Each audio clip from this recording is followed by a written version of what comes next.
내가 100회를 넘겨 살아보니 사람은 나이를 먹을수록 더 많이 말해서 깊어지는 것이 아니라 더 적게 말할 줄 알 때 비로소 깊어진다는 사실을 깨닫게 됩니다. 젊은 날에 우리는 다릅니다. 기쁨도 크게 말하고 분노도 크게 드러내고 억울함도 세상이 알아주길 바랐지요. 내 생각을 뚜렷이 밝히고 내 사정을 누군가에게 설명하며 나를 알아달라고 애쓰는 것이 당당함이라 믿었습니다. 그 시절에는 그것도 하나의 힘이었습니다. 그러나 세월은 내게 다른 진실을 가르쳐 주었습니다. 인생의 후반부에서는, 아니 노년의 문턱을 넘어서고 나면 사람을 지켜주는 것은 화려한 변명이 아니라 절제된 침묵이라는 것을 말입니다. 말은 이상하게도 입을 떠나는 순간부터 내 것이 아니게 됩니다. 내가 가볍게 꺼낸 한마디가 누군가에게는 오래 남는 인상이 되고, 내가 잠시 기대어 털어놓은 비밀이 다른 누군가의 입에서는 전혀 다른 모양으로 떠돌기도 합니다. 젊을 때는 이것을 대수롭지 않게 여기지만 나이가 들수록 그 대가가 얼마나 큰지 절절히 알게 됩니다. 세상은 생각보다 따뜻하지 않고 사람의 기억은 생각보다 오래 갑니다. 무엇보다 무서운 것은 사람들은 남의 이야기를 들을 때 공감하는 척은 해도 결국 자기 삶의 재료로 삼는다는 점입니다. 어떤 이는 위로의 얼굴을 하고 돌아서서 비교하고, 어떤 이는 걱정의 말로 시작해 은근한 우월감으로 끝을 맺습니다. 나는 오래전 강단에서 수많은 제자를 보았습니다. 말이 많은 학생은 처음에는 눈에 띄었지만 끝내 신뢰를 얻는 쪽은 함부로 입을 열지 않는 학생들이었습니다. 회의 자리에서도 마찬가지였지요. 늘 자신의 공로를 길게 설명하는 사람보다 꼭 필요한 순간 짧고 정확한 말을 하는 이의 의견에 모두가 귀를 기울였습니다. 이것은 학교 안에서만 통하는 이치가 아니었습니다. 가정에서도, 친구 사이에서도, 노년의 인간관계에서도 똑같았습니다. 많이 드러낼수록 가까워지는 것 같지만 실은 너무 많이 보인 삶은 쉽게 소비됩니다. 반면 적당한 여백을 지닌 사람은 오래도록 존중받습니다. 요즘 세상은 내가 젊던 시절과는 비교할 수 없이 빠릅니다. 예전에는 동네 우물가에 머물던 말이 이제는 스마트폰 하나를 타고 순식간에 멀리 번집니다. 누군가의 사정은 어느새 단체 대화방의 화제가 되고, 가족의 아픔은 확인되지 않은 해석까지 덧붙여져 널리 퍼집니다. 한번 흘러나간 이야기는 지우는 것이 아니라 견디는 수밖에 없게 되는 세상입니다. 그래서 나는 오늘의 중년과 노년에게 더욱 조심스럽게 말씀드리고 싶습니다. 이제는 무엇을 말할까 보다 무엇을 말하지 않을까를 먼저 생각해야 한다고요. 그것이 겁이 많아서가 아닙니다. 나를 지키고 내 가족을 지키고 내 남은 삶의 평안을 지키기 위한 지혜이기 때문입니다. 프랑스의 사상가 몽테뉴는 늙는 법을 배우는 것은 사는 법을 배우는 것이라 했습니다. 나는 그 말을 느껴야 온전히 이해했습니다. 늙는다는 것은 몸이 약해지는 것만이 아닙니다. 감정의 파도 속에서 함부로 말하지 않는 법, 상처를 곧장 밖으로 쏟아내지 않는 법, 내 마음의 방을 아무에게나 열어 보이지 않는 법을 배우는 일입니다. 어떤 침묵은 비겁함이 아니라 성숙함입니다. 어떤 절제는 답답함이 아니라 품격입니다. 나이가 들면 외로워서 더 말하고 싶어질 때가 있습니다. 소원해서 하소연하고 싶고, 억울해서 누군가에게 판정을 받고 싶고, 힘들어서 내 사정을 다 털어놓고 싶어지지요. 나도 그런 밤들을 지나왔습니다. 그러나 돌아보면 그 순간 나를 가장 많이 구해준 것은 누군가의 적극적인 위로가 아니라 내 감정을 하루만 더 가슴에 두고 바라보는 힘이었습니다. 하루를 넘기면 말이 달라지고, 사흘을 넘기면 마음이 가라앉고, 일주일을 넘기면 굳이 하지 않아도 돼 말이 무엇인지 선명히 보였습니다. 그래서 침묵은 참는 행위가 아니라 내 마음을 한 단계 높은 곳으로 옮겨놓는 일입니다. 노년의 평화는 큰 집이나 많은 돈에서만 오지 않습니다. 그것은 내 입이 지켜준 조용한 틈에서 오기도 합니다. 아무 말이나 하지 않았기에 남은 관계가 있고, 다 드러내지 않았기에 지켜진 체면이 있으며, 감정을 헛되이 쓰지 않았기에 보존된 내면의 고요가 있습니다. 내가 오늘부터 들려드릴 이야기는 바로 그 고요를 지키는 방법에 관한 것입니다. 인생의 끝자락에서 비로소 알게 된, 그러나 너무 늦기 전에 꼭 전하고 싶은 몇 가지 침묵의 원칙 말입니다. 나는 평생을 살며 가장 깊이 깨달은 것 중 하나가 있다면 부모가 지켜야 할 마지막 품격은 자녀의 아픔을 세상으로부터 지켜주는 일이라는 사실입니다. 자식은 부모의 심장과도 같아서 그들이 넘어질 때마다 내 가슴도 함께 무너졌습니다. 젊은 날에는 그것이 단순한 걱정이었지만 나이가 들수록 그것은 삶의 가장 큰 시험이 되었습니다. 그러나 많은 이들이 이 시험을 잘못된 방식으로 통과하려 합니다. 견디기 어려운 마음을 누군가에게 털어놓으며 위로를 얻으려 하지만 그 순간부터 이미 자녀의 상처는 부모의 입을 통해 세상의 이야기로 흘러가기 시작합니다. 내가 기억하는 한 동료 교수의 이야기가 있습니다. 그는 매우 온화한 사람이었지만 아들이 사업에 실패하면서 큰 빚을 지게 되었습니다. 어느 날 식사 자리에서 그는 그 이야기를 털어놓으며 깊은 한숨을 내쉬었습니다. 우리는 그를 위로했고 겉으로는 모두가 안타까워했습니다. 그러나 시간이 흐르자 그 이야기는 조금씩 다른 형태로 퍼져나갔습니다. 그 집 아들이 크게 망했다더라. 무리한 투자였대. 같은 말들이 붙었지요. 몇 년 후 그 아들은 다시 일어나 새로운 일을 시작했지만 이미 사람들의 머릿속에는 실패한 사람이라는 이미지가 남아 있었습니다. 나는 그때 처음으로 깨달았습니다. 부모의 입에서 나온 한 마디가 자식의 미래를 얼마나 오래 따라다니는지를 말입니다. 사람은 본능적으로 비교합니다. 누군가의 불행을 들으면 마음속 깊은 곳에서 안도하는 감정이 일어납니다. 그래도 나는 저 정도는 아니야. 이 감정은 겉으로 드러나지 않지만 인간이라면 누구나 갖고 있는 그림자입니다. 그래서 타인의 동정은 완전한 위로가 되지 못합니다. 오히려 그 안에는 미묘한 거리감과 우월감이 섞여 있습니다. 부모가 자녀의 실패를 이야기하는 순간 그 아픔은 더 이상 순수한 고통이 아니라 타인의 감정을 자극하는 소재가 됩니다. 나는 이것을 여러 번 보았습니다. 그리고 그때마다 마음이 아팠습니다.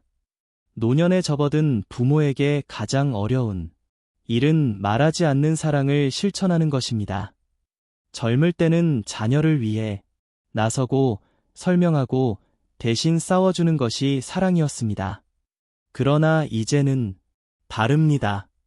이제는 조용히 뒤에서 지켜보고 필요할 때만 손을 내밀고 세상으로부터 그들의 상처를 가려주는 것이 더 큰 사랑입니다. 말로 위로하는 것은 쉽지만 침묵으로 지켜주는 것은 어렵습니다. 그러나 진짜 어른은 어려운 쪽을 선택하는 사람입니다. 나는 내 제자 중 한 명을 떠올립니다. 그는 젊은 시절 큰 실패를 겪고 학교를 떠났습니다. 많은 이들이 그를 잊었지만 그의 어머니는 단 한 번도 그 이야기를 밖에 꺼내지 않았습니다. 주변에서 묻더라도 그저 요즘 쉬고 있어요라고만 말했지요. 몇 년 후 그 제자는 다시 돌아와 새로운 길을 걸었고 결국 자신만의 분야에서 성공을 이루었습니다. 그가 내게 했던 말이 아직도 잊히지 않습니다. 교수님, 제가 다시 일어설 수 있었던 건 세상이 제 실패를 몰랐기 때문입니다. 어머니가 제 자존심을 지켜주셨습니다. 그 말을 들으며 나는 깊이 고개를 숙였습니다. 그것이야말로 부모가 줄 수 있는 가장 위대한 보호였기 때문입니다. 조중시대는 특히 더 위험합니다. 인터넷과 소셜 네트워크가 발달하면서 작은 이야기 하나도 순식간에 널리 퍼집니다. 예전에는 동네 몇 사람만 알던 일이 이제는 학교, 직장, 심지어 온라인 공간까지 확산됩니다. 부모가 가볍게 털어놓은 한마디가 누군가의 입에 오르내리고 또 다른 누군가의 이야깃거리로 이어집니다. 그리고 그 흔적은 쉽게 지워지지 않습니다. 나는 이것을 지워지지 않는 기억의 시대라고 부릅니다. 그래서 나는 말씀드립니다. 자녀의 실패, 이혼, 실직, 건강 문제, 경제적 어려움, 그 어떤 것도 가볍게 입 밖으로 꺼내지 마십시오. 물론 가까운 가족과는 나눌 수 있습니다. 함께 해결해야 하기 때문입니다. 그러나 그 범위를 넘어서는 순간 그것은 보호가 아니라 노출이 됩니다. 그리고 노출된 상처는 다시 되돌릴 수 없습니다. 또 하나 중요한 것은 비교하지 않는 것입니다. 형은 잘 되었는데 너는 왜 그러냐 라는 말은 부모의 입에서 나오는 가장 날카로운 칼입니다. 인생은 각자의 속도로 흐릅니다. 내가 100년을 넘게 살며 본 것은 늦게 피는 꽃이 오히려 더 오래 향기를 남긴다는 사실입니다. 지금의 실패가 끝이 아닌 경우를 나는 수없이 보았습니다. 오히려 그 실패가 인생을 단단하게 만드는 경우가 더 많았습니다. 노년의 부모에게 주어진 마지막 역할은 판단자가 아니라 지지자가 되는 것입니다. 자녀의 삶을 평가하는 자리에 서지 말고 그들의 곁에 서십시오. 말로 가르치려 하지 말고 조용히 믿어 주십시오. 때로는 아무 말도 하지 않는 것이 가장 큰 응원이 됩니다. 나는 이제 인생의 끝자락에서 분명히 말할 수 있습니다. 자녀를 사랑한다면 그들의 상처를 세상의 구경거리로 만들지 마십시오. 대신 그 상처를 당신의 가슴 안에 조용히 품으십시오. 그것이 부모가 할 수 있는 가장 깊고 가장 품위 있는 사랑입니다. 사람이 나이를 먹는다는 것은 단순히 주름이 늘어나는 일이 아니라 점점 더 많은 것을 내려놓는 과정이기도 합니다. 그 중에서도 가장 내려놓기 어려운 것이 바로 돈과 관련된 자존심입니다. 나는 오랜 세월 동안 수많은 동료와 제자들을 보며 그리고 내 자신의 삶을 돌아보며 한 가지 사실을 분명히 알게 되었습니다. 노년의 경제적 어려움은 피할 수 없는 현실이지만 그것을 어떻게 다루느냐에 따라 한 사람의 품격이 결정된다는 점입니다. 젊은 시절에는 돈이 부족해도 다시 벌 수 있다는 믿음이 있었습니다. 실패해도 만회할 시간이 있었지요. 그러나 나이가 들면 상황은 달라집니다. 수입은 줄어들고 예상치 못한 병원비는 늘어나며 물가는 계속 오릅니다. 한국뿐 아니라 세계적으로도 60대 이상 인구의 상당수가 노후 자금 부족을 가장 큰 불안으로 꼽고 있다는 통계가 있습니다. 내가 아는 한 연구에서는 은퇴 후 평균 생활비가 예상보다 30% 이상 더 필요하다는 결과도 있었지요. 이 숫자는 단순한 수치가 아니라 많은 이들의 현실입니다. 이러한 상황 속에서 사람은 자연스럽게 누군가에게 기대고 싶어집니다. 요즘 살기 힘들다. 병원비가 너무 많이 든다. 는 말이 입 밖으로 나오기 시작합니다. 처음에는 공감을 얻고 위로를 받는 것처럼 느껴집니다. 그러나 그 이야기가 반복되는 순간 사람들의 시선은 조금씩 변하기 시작합니다. 나는 이것을 수없이 보았습니다. 처음에는 걱정하던 사람들이 어느 순간부터는 거리를 두기 시작합니다. 혹시 도움을 요청받을까봐 혹은 부담을 느끼기 때문입니다. 경제적 어려움을 드러낸다는 것은 단순한 정보 공유가 아닙니다. 그것은 나의 위치를 스스로 낮추는 신호가 되기도 합니다. 사회는 냉정합니다. 돈이 전부는 아니지만 돈이 없는 상태는 생각보다 많은 관계를 바꾸어 놓습니다. 같은 말을 해도, 같은 조언을 해도 경제적으로 어려운 사람의 말은 가볍게 받아들여지는 경우가 많습니다. 이것은 슬프지만 현실입니다. 나는 한 지인의 이야기를 잊지 못합니다. 그는 은퇴 후 투자 실패로 큰 손실을 입었습니다. 처음에는 친한 사람들에게 그 상황을 솔직히 털어놓았습니다. 모두가 위로했지만 시간이 지나면서 모임에 그를 부르는 횟수가 줄어들기 시작했습니다. 결국 그는 스스로 그 자리를 떠났습니다. 몇 년 뒤 다시 안정을 찾았지만 한 번 멀어진 관계는 쉽게 돌아오지 않았습니다. 그는 내게 이렇게 말했습니다. 교수님, 돈을 잃은 것보다 더 아픈 건 사람을 잃은 겁니다. 그 말은 내 마음에 깊이 남았습니다. 그렇다면 어떻게 해야 할까요? 나는 이렇게 말하고 싶습니다. 경제적 어려움은 숨겨야 할 수치가 아니라 신중하게 다루어야 할 현실입니다.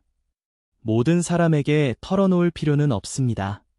대신 정확하게 파악해야 합니다.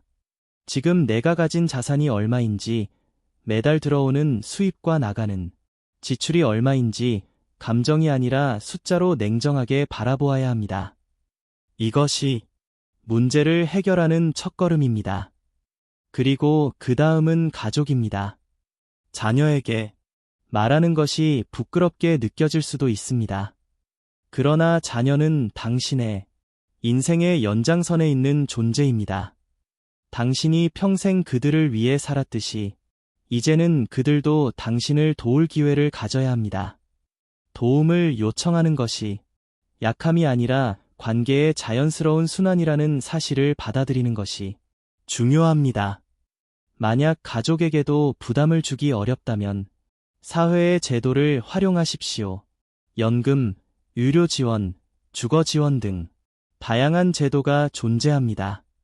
그것은 누군가의 시혜가 아니라 당신이 평생 쌓아온 사회보험의 결과입니다. 나는 많은 이들이 자존심 때문에 이런 제도를 외면하는 것을 보았습니다. 그러나 그것은 자존심이 아니라 스스로를 더 힘들게 만드는 선택일 뿐입니다. 또 하나 매우 중요한 것이 있습니다. 경제적 어려움 속에서도 삶의 태도를 잃지 않는 것입니다. 돈이 줄어들었다고 해서 삶의 품격까지 줄어들 필요는 없습니다. 나는 오히려 이 시기를 통해 더 단순하고 깊은 삶을 사는 사람들을 많이 보았습니다. 비싼 식당 대신 집에서 정성스럽게 밥을 짓고 먼 여행 대신 가까운 길을 천천히 걸으며 새 물건 대신 오래된 것을 소중히 사용하는 삶입니다. 이런 삶은 결코 초라하지 않습니다. 오히려 그 안에는 절제된 아름다움이 있습니다. 미국의 작가 헨리 데이비드 소로는 부유함이란 더 많은 것을 소유하는 것이 아니라 더 적은 것으로도 만족할 수 있는 능력이다 라고 말했습니다. 나는 이 말을 노년에 와서야 온전히 이해했습니다. 돈이 줄어들어도 마음이 가난해질 필요는 없습니다. 무엇보다 중요한 것은 자신을 평가하지 않는 것입니다. 돈이 부족하다고 해서 당신의 가치가 줄어드는 것은 아닙니다. 당신이 살아온 시간, 당신이 견뎌낸 날들, 당신이 누군가에게 건넨 따뜻한 말 한마디는 그 어떤 돈으로도 환산할 수 없는 것입니다. 나는 100년을 넘게 살며 분명히 말할 수 있습니다. 사람을 오래 기억하게 만드는 것은 그의 재산이 아니라 그의 태도입니다. 그러니 경제적 어려움이 있다면 그것을 조용히 다루십시오. 필요한 곳에는 도움을 요청하되 불필요한 곳에는 드러내지 마십시오. 그리고 그 속에서도 자신의 품격을 지키십시오. 그것이야말로 노년이 지켜야 할 가장 중요한 자산입니다. 나이가 들면 몸이 먼저 말을 걸어옵니다. 젊을 때는 아무렇지 않던 계단이 숨을 차게 만들고 밤새 편안히 자던 시간이 점점 짧아집니다.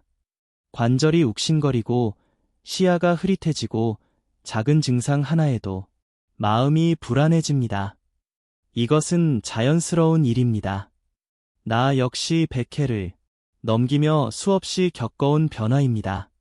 그러나 여기서 많은 이들이 한 가지 실수를 합니다. 몸의 불편함을 삶의 중심으로 만들어버리는 것입니다. 처음에는 가벼운 하소연으로 시작합니다. 요즘 허리가 아파서, 혈압이 좀 불안해서, 잠이 잘 안 와서 같은 말들이지요. 주변 사람들은 처음에는 걱정해주고 진심으로 위로를 건넵니다. 그러나 그 이야기가 반복되면 상황은 달라집니다. 사람들은 점점 그 이야기를 피하게 되고 결국은 그 사람 자체를 피하기 시작합니다. 나는 이런 장면을 너무나 많이 보았습니다. 본인은 외로움을 달래기 위해 꺼낸 말이었지만 결과적으로는 관계를 멀어지게 만드는 원인이 되는 경우 말입니다. 더 깊은 문제는 그 말들이 결국 자신을 규정하게 된다는 것입니다. 사람들은 어느 순간 당신을 항상 아픈 사람, 늘 건강 이야기를 하는 사람으로 기억하기 시작합니다.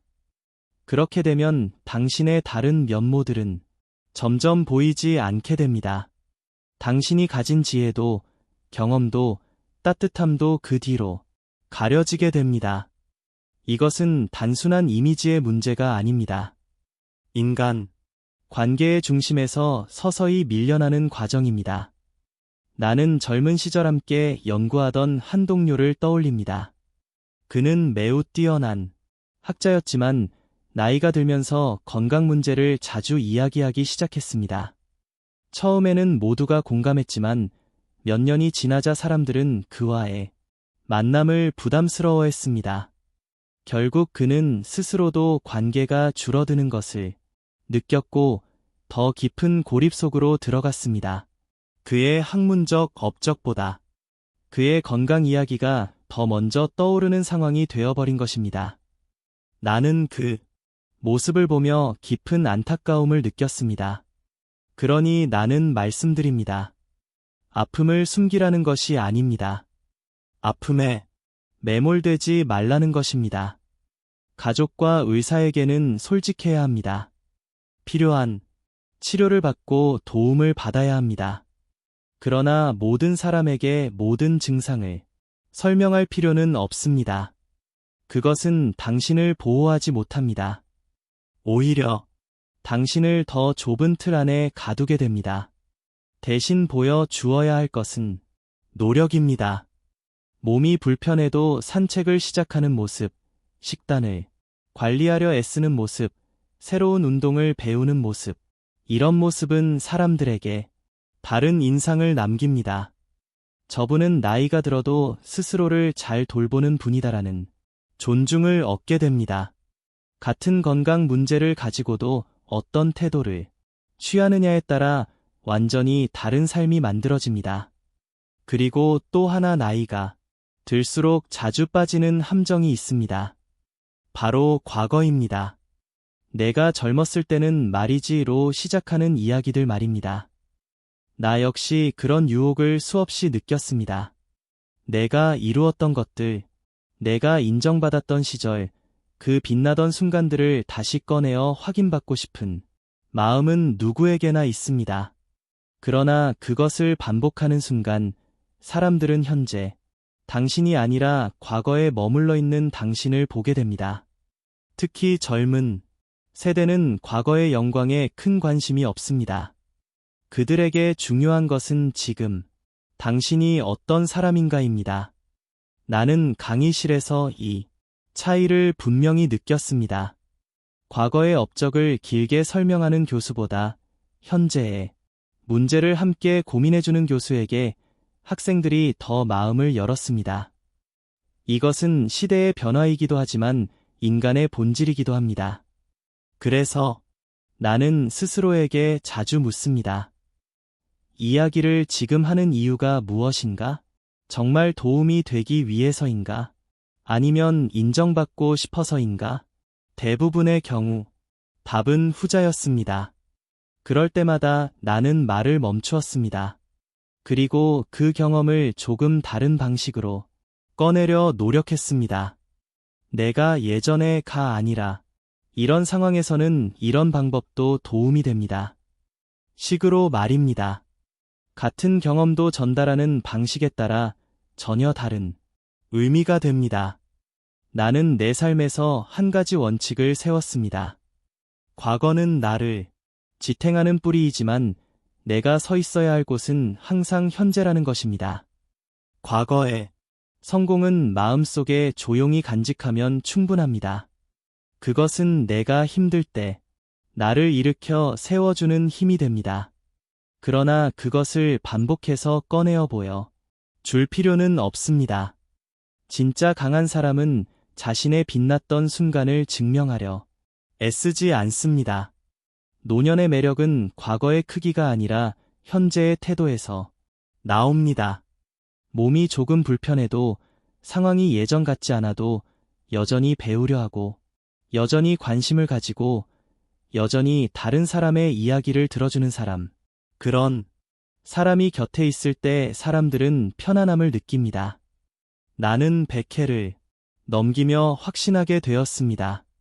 사람을 오래 기억하게 만드는 것은 그가 얼마나 대단했는지가 아니라 함께 있을 때 얼마나 편안했는가입니다.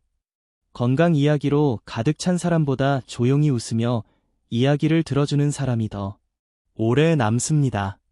과거를 반복하는 사람보다 현재를 함께 살아가는 사람이 더 깊이 기억됩니다. 그러니 부디 기억하십시오. 몸의 아픔은 삶의 일부일 뿐 당신의 전부가 아닙니다. 과거의 영광은 당신의 역사일 뿐 당신의 현재가 아닙니다. 지금 이 순간 어떤 태도로 살아가느냐가 당신을 정의합니다. 그리고 그 태도는 말이 아니라 절제된 표현과 조용한 행동 속에서 드러납니다. 이제 인생의 끝자락에 서서 돌아보면 결국 사람을 남게 하는 것은 재산도 명예도 화려한 말솜씨도 아니었습니다. 남는 것은 관계였고 그 관계를 지켜준 것은 다름 아닌 절제된 말과 지켜낸 침묵이었습니다. 나는 수많은 가족을 보았습니다. 겉으로는 평온해 보였지만 한 번 밖으로 흘러나간 말 때문에 평생의 균열이 생긴 경우를 말입니다. 가족 간의 갈등은 누구에게나 있습니다. 자녀들 사이의 다툼, 며느리와의 미묘한 거리, 사위에 대한 서운함, 손자 손녀를 키우는 방식의 차이. 이것은 어느 집이나 겪는 일입니다. 그러나 문제는 갈등 자체가 아니라 그것을 어디까지 가져가느냐에 있습니다. 마음이 답답할 때 누군가에게 털어놓고 싶은 충동은 아주 자연스럽습니다. 나 역시 그런 순간들을 수없이 지나왔습니다. 그러나 한 번 밖으로 나간 가족 이야기는 더 이상 가족의 것이 아닙니다. 사람들은 타인의 가족 이야기에 쉽게 끼어듭니다. 이해한다고 말하지만 실제로는 판단하고 해석합니다. 그리고 그 이야기는 조금씩 변형되어 퍼져나갑니다. 나는 이런 과정을 너무나 많이 보았습니다. 처음에는 작은 불만이었지만 시간이 지나면서 큰 갈등처럼 부풀려지고 결국 당사자들의 귀에 들어가 관계를 더 깊이 망가뜨리는 경우 말입니다. 특히 며느리나 사위에 대한 이야기는 더욱 조심해야 합니다. 한 번의 말이 평생의 거리감을 만들 수 있습니다. 나는 한 지인을 떠올립니다. 그는 며느리에 대한 작은 불만을 친구에게 털어놓았습니다. 그 이야기는 몇 단계를 거쳐 결국 며느리의 귀에 들어갔고 그 후로 가족 간의 관계는 돌이킬 수 없게 되었습니다. 그는 내게 이렇게 말했습니다. 그때 한 마디만 하지 않았어도 그 한마디가 평생의 후회가 된 것입니다. 가족의 문제는 가족 안에서 해결해야 합니다. 시간이 걸리더라도 감정이 가라앉을 때까지 기다리고 필요하다면 직접 대화해야 합니다. 때로는 아무 말도 하지 않는 것이 해결이 되기도 합니다. 모든 갈등이 즉시 해결되어야 하는 것은 아닙니다. 어떤 문제는 시간이 해결해 줍니다. 나이가 들수록 이 사실을 더 분명히 느끼게 됩니다. 또 하나 노년에 특히 조심해야 할 것이 있습니다. 바로 타인에 대한 험담입니다. 나이가 들수록 세상을 보는 눈은 날카로워집니다. 젊은 사람들의 부족함이 보이고 사회에 모순이 눈에 들어오고 주변 사람들의 실수가 쉽게 띕니다. 그리고 그것을 말하고 싶어집니다. 그러나 나는 단호하게 말씀드립니다. 그 말은 결국 당신에게 돌아옵니다. 사람은 남을 비판하는 사람을 보며 이렇게 생각합니다. 저 사람도 나를 저렇게 말하겠지. 그 순간 신뢰는 무너집니다. 관계는 서서히 멀어집니다. 험담은 잠깐의 유대감을 주는 것처럼 보이지만 결국 모든 관계를 약하게 만듭니다. 나는 오랜 세월 동안 험담을 즐기는 사람 곁에 오래 남는 사람이 없다는 것을 여러 번 확인했습니다. 반대로 다른 사람의 말을 아끼고 굳이 말하지 않아도 될 것을 삼가는 사람 곁에는 사람들이 머뭅니다. 그 사람은 안전한 사람으로 느껴지기 때문입니다. 비밀을 지켜줄 것 같은 사람, 나를 평가하지 않을 것 같은 사람 곁에는 자연스럽게 마음이 열립니다. 이것이 침묵이 만들어내는 신뢰입니다. 노년에 이르러 우리는 한 가지 질문과 마주하게 됩니다. 나는 어떤 사람으로 기억될 것인가? 많은 돈을 남긴 사람으로 기억될 수도 있고 성공한 사람으로 기억될 수도 있습니다. 그러나 시간이 흐르면 그런 것들은 흐릿해집니다. 대신 남는 것은 한 문장입니다. 참 품이 있는 분이셨다. 함께 있으면 마음이 편안한 분이었다. 같은 말입니다. 나는 평생 수많은 장례식에 참석하며 이 사실을 깨달았습니다. 마지막에 사람들은 업적보다 태도를 이야기합니다. 그 사람이 얼마나 따뜻했는지, 얼마나 말을 아꼈는지, 얼마나 남을 배려했는지를 기억합니다. 그것이 진짜 유산입니다. 독일의 철학자 쇼펜하우어는 이런 말을 남겼습니다. 지혜로운 사람은 말할 때보다 침묵할 때 더 많은 것을 말한다. 나는 이 말을 평생 곱씹으며 살아왔습니다. 그리고 이제는 확신합니다. 노년의 가장 큰 힘은 바로 이 침묵에 있다는 것을. 침묵은 단순히 말을 하지 않는 것이 아닙니다. 그것은 선택입니다. 무엇을 지키고 무엇을 흘려보낼지 결정하는 능력입니다. 감정이 올라올 때 잠시 멈추고 말하기 전에 한 번 더 생각하고 꼭 필요한 말만 남기는 삶. 이것이야말로 인생의 후반부에 우리가 도달해야 할 경지입니다. 이제 당신에게 조용히 권하고 싶습니다. 사생활을 지키십시오. 가족을 보호하십시오. 불필요한 말로 에너지를 낭비하지 마십시오. 그 대신 남은 시간을 더 의미 있는 일에 쓰십시오. 책을 읽고, 몸을 돌보고, 사랑하는 사람과 시간을 보내고, 스스로를 돌아보십시오. 노년은 끝이 아니라 정리의 시간입니다. 무엇을 남기고 갈 것인지 선택하는 시간입니다. 당신이 남길 수 있는 가장 아름다운 유산은 재산이 아니라 태도입니다. 그리고 그 태도는 말이 아니라 침묵 속에서 완성됩니다. 나는 이제 긴 삶의 끝에서 조용히 말할 수 있습니다. 많이 말하지 않아도 충분히 깊어질 수 있다는 것을, 다 드러내지 않아도 충분히 이해받을 수 있다는 것을, 그리고 무엇보다 침묵 속에서 비로소 마음의 평화가 완성된다는 것을, 부디 그 평화를 지키며 살아가시길 바랍니다.